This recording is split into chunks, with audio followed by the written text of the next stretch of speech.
जय हिंद। स्वागत है आपका गुप्ता जी जामो यूट्यूब चैनल पे। आज की क्लास में हम देखेंगे प्लास्टिक युद्ध से संबंधित महत्वपूर्ण तथ्यों को। जो कि प्लास्टिक का युद्ध हुआ था, ये प्लास नामक फूल के से संबंधित है, जिससे आपको क्या बनाया जाता है, जो अबीर होता है होली में खेलने के लिए वो बनाया जाता है, और उसके साथ साथ और बहुत भी चीज़ें इससे तैयार किया जाता है।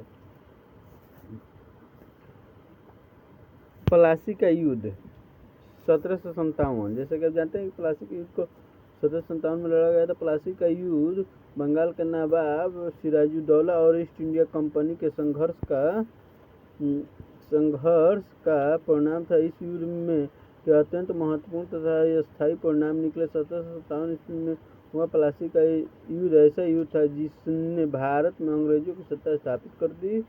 बंगाल की तत्कालीन स्थिति और अंग्रेजी स्वार्थ ने ईस्ट इंडिया कंपनी को बंगाल की राजनीति में हस्तक्षेप करने का अवसर प्रदान किया। अलीवर्दी खां, जो बिहार का नवाब निजाम था, ने औरंगजेब की मृत्यु के बाद आई राजनीतिक उठापटक का भरपूर लाभ उठाया। उसने अपनी शक्ति बहुत बढ़ा ली। वह महत्वाकांक्षी व्यक्ति था। उसने बंगाल के तत्कालीन नवाब सरफराज खां को युद्ध में हराकर मार डाला और स्वयं नवाब बन गया। 9 अप्रैल को अलीवर्दी खां की मृत्यु हो गई। अलीवर्दी खां की अपनी कोई संतान नहीं थी, इसलिए उसकी मृत्यु के बाद अगला नवाब कौन होगा, इसके लिए कुछ लोगों में उत्तराधिकारी के लिए षड्यंत्र शुरू हो गए। पर अलीवर्दी ने अपने जीवन काल में ही अपनी सबसे छोटी बेटी के पुत्र सिराजुद्दौला को उत्तराधिकारी मनोनीत कर दिया था। अंततः वही भी हुआ। सिराजुद्दौला बंगाल का नवाब बना। सिराजुद्दौला भले ही नवाब बन गया, पर उसे कई विरोधियों का सामना करना पड़ा। उसकी सबसे बड़ी विरोधी और प्रतिद्वंदी उसके परिवार से ही थे, और वह थी उसकी मौसी का नाम घसीटी बेगम था। घसीटी बेगम का पुत्र शौकतगंज, जो स्वयं को पूर्णिया बिहार का शासक था, उसने अपने दीवान अमीनचंद और मित्र जगत सेठ के साथ सिराजुद्दौला को परास्त करने का सपना देखा, मगर सिराजुद्दौला पहले से ही सावधान हो चुका था।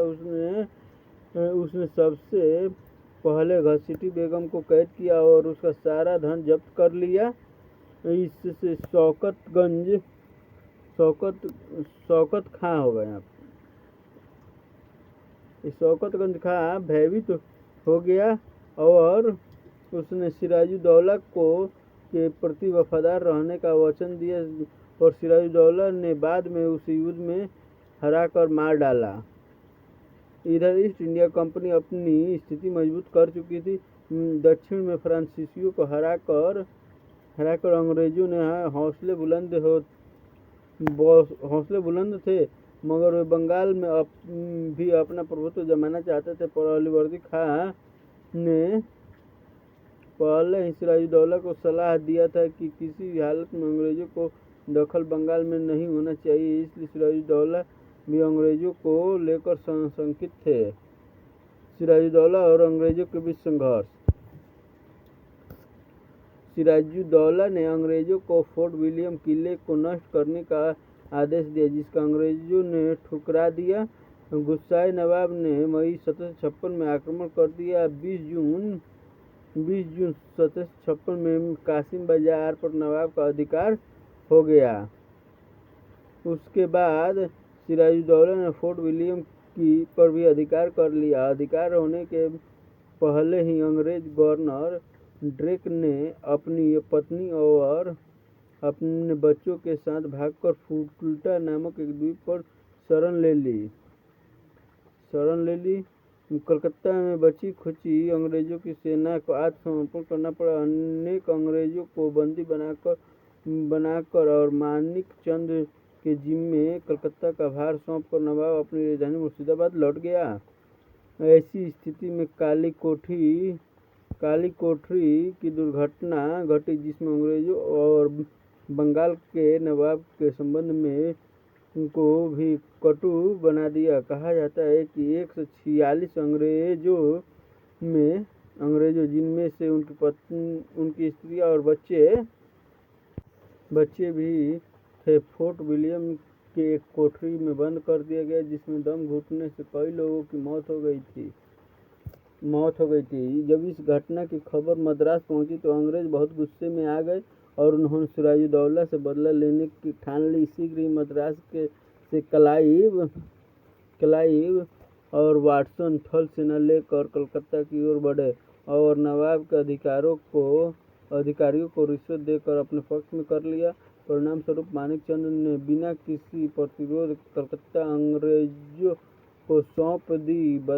बाद में अंग्रेजों ने हुगली पर भी अधिकार कर लिया। ऐसी स्थिति में बाध्य होकर नवाब को अंग्रेजों से समझौता करना पड़ा। आपको इसमें ये जो अभी तक हुआ था तो इसमें ये पूछा जाता है कि कितने व्यक्ति मरे और कितने व्यक्ति थे। तो उसमें एक ही कोठरी में 146 व्यक्तियों को नवाब ने क्या किया था तो बंद कर दिया था और अगले दिन लगभग 25 के आसपास व्यक्ति बचे हुए थे। अलीनगर की संधि 9 फरवरी 1757 को क्लाइव ने नवाब के साथ एक संधि अलीनगर की संधि की जिसके अनुसार मुगल सम्राट द्वारा अंग्रेजों को दी गई सारी सुविधाएं वापस मिली जानी थी। नवाब लाचार होकर अंग्रेजों को सारी जब्त फैक्ट्रियां और संपत्तियां लौटाने के लिए बाध्य होना पड़ा। कंपनी को नवाब की तरफ से हर्जाने की रकम भी मिली। नवाब अंदर ही अंदर बहुत अपमानित महसूस कर रहा था। प्लासी का युद्ध अंग्रेज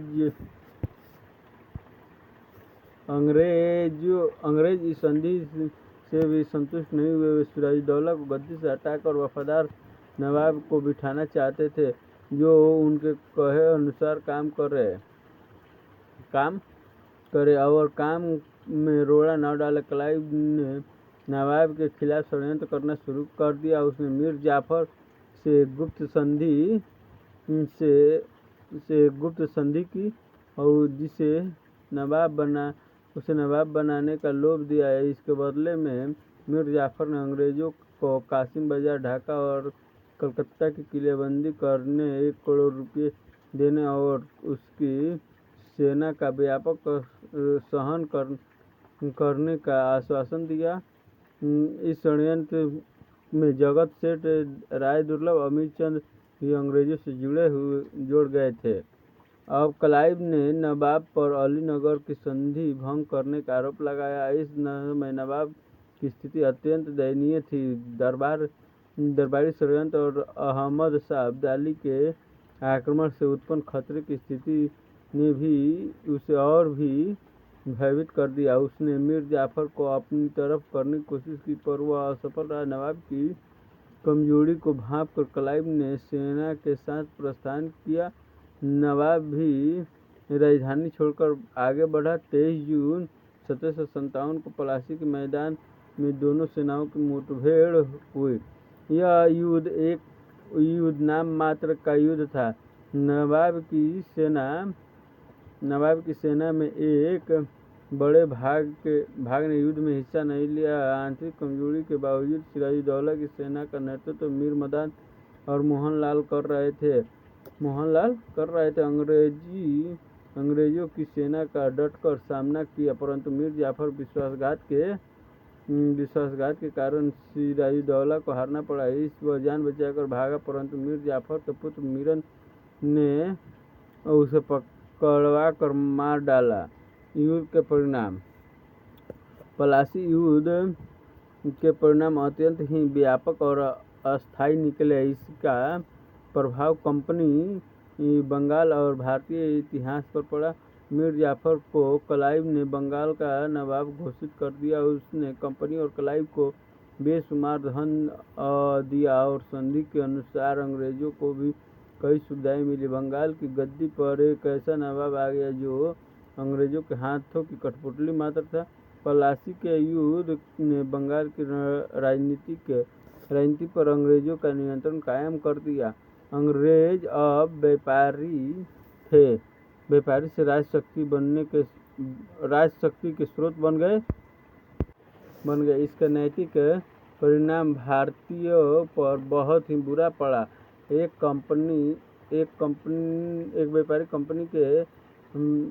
व्यापारी कंपनी ने भारत आकर यहाँ से सबसे अमीर प्रांत के सूबेदार को अपमानित करके गद्दी से हटा दिया और मुगल सम्राट तमाशा देखते रह गए।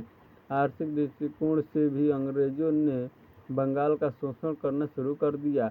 इसी युद्ध से प्रेरणा लेकर क्लाइव ने आगे बंगाल में अंग्रेजी सत्ता स्थापित कर ली। बंगाल से प्राप्त धन के आधार पर अंग्रेजों ने दक्षिण में फ्रांसीसियों पर विजय प्राप्त कर लिया। ऐसे पूछा भी जाता है भारत में मतलब असली स्थापित किस युद्ध के कारण हुआ था? वो हुआ था प्लासी के युद्ध के कारण।